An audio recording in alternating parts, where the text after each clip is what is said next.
Obi Wan Kenobi summed up the Jedi Order's biggest problem in Star Wars, Episode 3, Revenge of the Sith, and he never even realized it. Revenge of the Sith represented a turning point, not just for the Jedi Order, but for the entire galaxy. For thousands of years, the Jedi were known as protectors of the peace, fighting against the forces of evil. Then, of course, Order 66 happened, and the Jedi all but passed into myth once the Empire rose to power. But how did an organization so prevailing and ancient fall in the first place?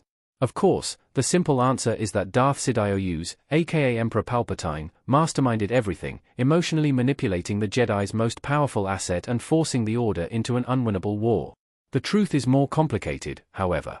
The Jedi were manipulated, it's true, but they also arguably opened themselves up to manipulation by forgetting their true purpose. One brief, somewhat throwaway line during Revenge of the Sith's climactic battle perfectly answers a crucial question. Where did the Jedi go wrong? Even Obi Wan Kenobi forgot the Jedi's most fundamental role in the galaxy. As Obi Wan Kenobi confronts Anakin Skywalker on Mustafar in Revenge of the Sith, Anakin says, "I have brought peace, freedom, justice, and security to my new empire." Obi Wan responds, "Your new empire," with understandable disbelief. When Anakin subsequently warns Obi Wan not to antagonize him, Obi Wan vehemently proclaims, "Anakin, my allegiance is to the Republic, to democracy."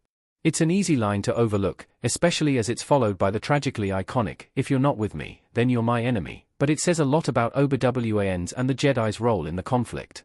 The Jedi may have preferred the political system represented by the Republic and believed that democracy was the right way to govern the rest of the galaxy, understandably so. Yet the Jedi's true role in the galaxy isn't to work as a military unit within a political system.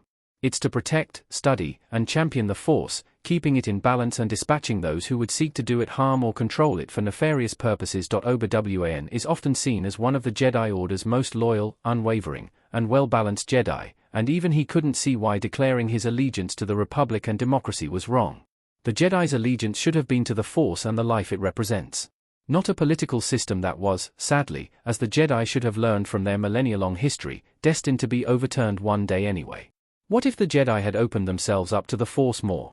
What Star Wars, The Clone Wars beautifully examines is what might have happened if the Jedi had truly opened themselves up to the Force during the Clone Wars conflict. Rather than listening to it, Grand Master Yoda admits that he can barely hear the Force speak to him. The Jedi utilized it as a tool in a war. A war that clouded their judgment and their senses. The Force isn't a tool, however. Yes, it can be useful in certain situations, but above all, it is the very thing that fuels life itself. That's what the Jedi should have been protecting. You could argue that that's what they were doing during the Clone Wars, protecting innocents from destruction, but perhaps, if they'd opened themselves up to the Force more rather than becoming embroiled in the galaxy's politics, they might have discovered the truth of Palpatine's deception sooner and understood Anakin's role as the chosen one better. The real tragedy of the Jedi isn't that they were unable to prevent the rise of the dark side. It's that they never recognized they were actively participating in their demise. From the High Republic era onwards, the Jedi became political agents rather than independent scholars and peacekeepers, dedicated to the light side of the Force.